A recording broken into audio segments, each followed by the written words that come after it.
The story begins in the beautiful mountains of California, with stunning scenic views all around. Near these mountains at a resort, we see two girls named Sophie and Kelly. They have come there to enjoy their weekend and are preparing to climb the highest mountain in the area the next day, which is about 10,000 feet tall. Sophie turns on her camera and starts recording everything. Meanwhile, Kelly takes out her locket and begins remembering her boyfriend Vic. She had come here before with him, but now he is no longer alive. She becomes emotional thinking about him and then puts the locket back in her bag. Just then, four boys arrive at the resort in a Jeep. From their excitement, it seems like they are also there to enjoy the weekend. Hearing the noise, Sophie and Kelly come outside and notice them. One of the boys, Josh, notices Sophie, and there's a slight spark of interest between them. After a while, Josh knocks on their door, casually introduces himself, and tries to flirt with both girls. He invites them to join a small party that night, where all his friends will be hanging out. Sophie, who is cheerful and playful, wants to go, but Kelly refuses, so Sophie also declines. We are then shown Josh's friend. One of them, Jack, says that the resort manager told them that climbing the mountain is difficult right now because it's covered in snow and no one is attempting it. Meanwhile, Ronnie and Taylor joke that Josh is already engaged but has started flirting with girls as soon as they arrive. Josh responds that he's just looking for ways to enjoy himself. It's a weekend away from home after all. Back in the cabin, Sophie tries to convince Kelly to attend the party for a short time and return early since they have to wake up early for the climb. At first, Kelly refuses, but eventually agrees after Sophie insists. At night, everyone gathers around a bonfire. Sophie blends into the group easily and jokes around with everyone, while Kelly sits quietly. The boys mention they are college friends meeting after many years. Sophie notices a strange watch on Josh's hand and jokes about it. Josh explains that it's not an ordinary watch. It has a personal locator beacon that can send a signal via satellite in case of emergency. During the conversation, Sophie mentions that she and Kelly are planning to climb the highest mountain, Antilao, the next morning. The boys are surprised and say they'd like to go too, but they are not trained enough. Kelly doesn't say much and goes back to the cabin to rest, while Sophie stays a little longer. Josh says they'll also climb the mountain the next day, but from a different route. Sophie teases him, saying they're taking the easy path and that she and Kelly will reach the top first. Josh flirts again, suggesting Sophie come to his cabin to teach him climbing, indirectly hinting at spending the night together. Sophie brushes it off, joking, though she has started liking him a little. Meanwhile, Kelly is in her cabin watching an old video of Vicky. In the video, he says it's his third time climbing Antilao, while it's Kelly's first. A flashback shows how they met during climbing practice. Kelly becomes emotional, remembering that Vicky died after falling from a mountain. On the other hand, Sophie drinks too much and, in her intoxicated state, kisses Josh. Later, when she goes to the restroom, the other boys warn Josh to stay away since he's engaged, but Josh dismisses it, saying he'll be with one woman for the next 40 years, so there's nothing wrong with having some fun now. He then follows Sophie. As she is returning, Josh blocks her path and starts forcing himself on her. Sophie pushes him away and tells him to stop, but he doesn't listen and continues his assault. Hearing her screams, the other boys rush in and pull Josh away. Sophie runs into the forest in fear. Now she could report them to the police, so the boys decide to find her and explain the situation, claiming Josh made a mistake while drunk. But Sophie trusts no one and keeps running in fear. Eventually, they catch her. In anger, Josh pushes her, and she falls badly, severely injuring herself. Meanwhile, Kelly wakes up after hearing the noise. She steps outside and sees no one near the fire, which makes her suspicious. She turns on her camera and starts searching for Sophie. On the other side, the boys reach Sophie. She has fallen in such a way that her spine is broken, but she is still alive. Ronnie is about to call the police, but Josh stops him, saying they will be the first suspects because of the marks on his face and Jack's hand. Josh insists that the only solution is to finish her off. Ronnie argues that they can explain it as an accident, but Josh threatens him, saying the police won't believe them and they'll face at least 20 years in prison. Sophie begs them desperately for help, but no one listens. Then Josh picks up a stone and brutally kills her.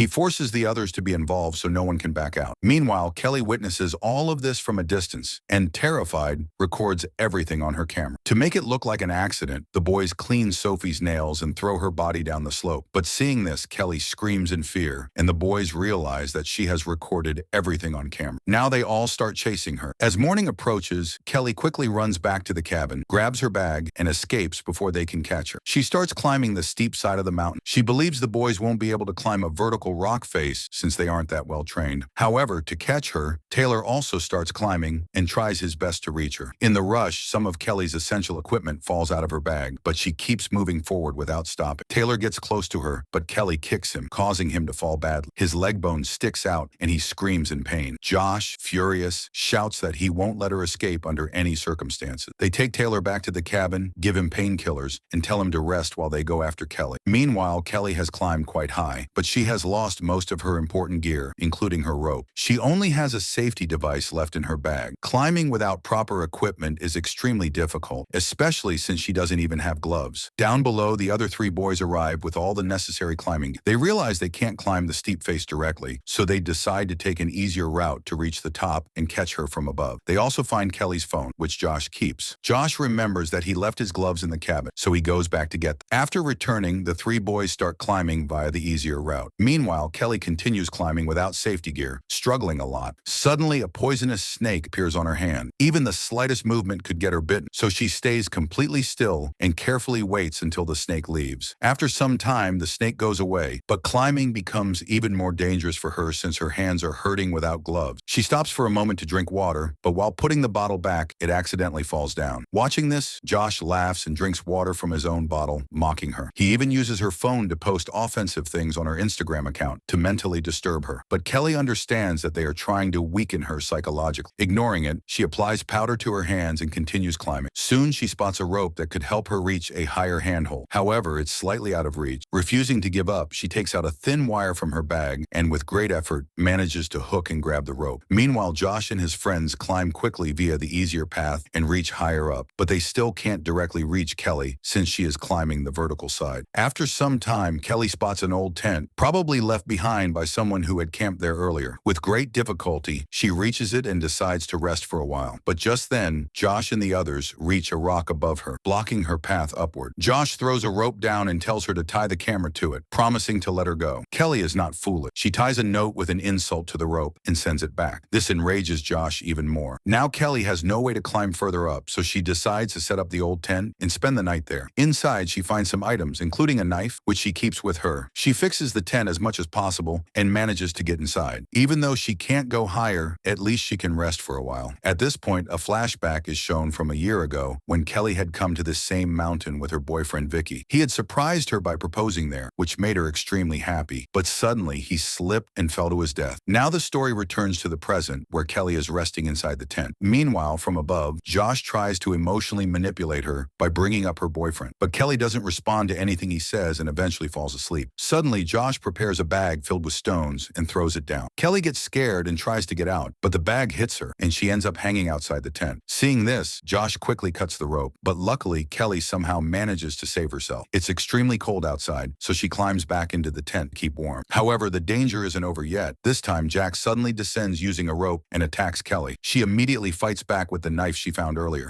But as the tent shakes violently, both of them lose balance and end up hanging, gripping the rope tightly to save themselves. Meanwhile, Ronnie and Josh start pulling them up. As soon as they reach the top, Josh grabs Kelly by her hair. At that moment, Kelly uses Jack's knife to cut her own hair and drops down, grabbing onto the tent again. But now the tent is about to fall too, so she quickly climbs back onto the rock just in time, and the tent falls down. Now it becomes even harder to survive there. The height makes the cold unbearable, and she only has her bag with her. Josh had also taken her locket, which contained the ring Vicky had given. Meanwhile, Jack is badly injured and urges Josh to call for help. Ronnie agrees, but Josh lies to reassure them, saying he'll call and help will arrive by morning. That night, while the three of them are resting, Jack tells Ronnie that he suspects Josh is lying and hasn't made any call. He says he started doubting him when Josh went back to the cabin for gloves and came out looking disturbed. Jack believes Josh might have killed Taylor, fearing that Taylor could call for help before they deal with Kelly. They decide to activate the locator beacon on Josh's watch, but when Ronnie quietly tries to take it, they realize Josh is awake and has heard everything. Josh threatens them, saying that if they ask for help without destroying the evidence, the police will arrest them all. He warns that if they try anything, he will report them himself. Later that night, when they fall asleep again, Jack wakes up and goes near the edge to relieve himself. Suddenly, Josh hits him on the head with a hammer and pushes him off the cliff. Kelly sees Jack falling and becomes terrified. Later, when Ronnie wakes up, Josh lies to him, saying he sent Jack to Taylor to bring food supplies. Then he tells Ronnie to go talk to Kelly one last time. If she refuses to give the camera, he should kill her. Ronnie goes down using a rope and meets Kelly. He tells her he's not there to harm her and explains that Josh was the one who pushed Sophie and then forced everyone else to be involved to save himself. Now Josh wants to kill Kelly at any cost. Ronnie proposes a plan. If Kelly gives him the camera, he'll tell Josh that he took it and pushed her off. Before he climbs back up, she should scream so Josh doesn't suspect anything, but Kelly reveals that Josh has already killed Jack. She saw his body falling. Ronnie is shocked and struggles to believe it. Kelly insists that Josh is extremely dangerous and warns him that he could be next. Kelly then hands over the camera. Ronnie follows the plan, climbs back up, and gives the camera to Josh. When Josh checks it, he finds that the memory card is missing. At that moment, Ronnie tries to call using Taylor's phone, but the phone is actually with Josh. Realizing the truth, Ronnie understands everything. A fight breaks out between them. Josh brutally beats Ronnie with a hammer, ties his hands and feet, and ignores his pleas for mercy. Then he sets him on fire and throws him off the cliff. Kelly witnesses all of this and is completely horrified. Now Josh has killed all his friends, and he prepares to go down himself to finish off Kelly. Just then, Kelly finds Jack's knife, which had fallen near her and gotten stuck. She cleverly picks it up. At the same time, she notices a snake inside a crack in the mountain and quickly comes up with a plan. Right then, Josh comes down using a safety rope and attacks her, trying to get the memory card. Kelly defends herself and lies to him, saying, "No matter what you do to me, I've hidden the memory card inside that crack in the rock. Someone will find it eventually." As soon as Josh puts his hand into the crack, the snake bites him. Enraged, he turns back and attacks Kelly, almost killing her. But Kelly fights back with all her strength, stabs him with the knife, and then cuts his safety rope. Josh grabs onto the rock and ends up hanging. Now trapped himself, he begs Kelly for help. But without hesitation, Kelly takes back her locket and presses the emergency button on his watch to call for help. Then she crushes his hands, causing him to lose grip, and he falls to his death. Now Kelly is finally safe. She has Vicky's ring back and also the memory card containing all the evidence. After some time, the sun rises, and Kelly continues climbing until she reaches the top. She finally completes the climb she had once dreamed of finishing with Vicky. Soon, the sound of a helicopter is heard in the distance. And just like that, after winning the toughest battle of her life, Kelly manages to save herself. With this, the story comes to an end.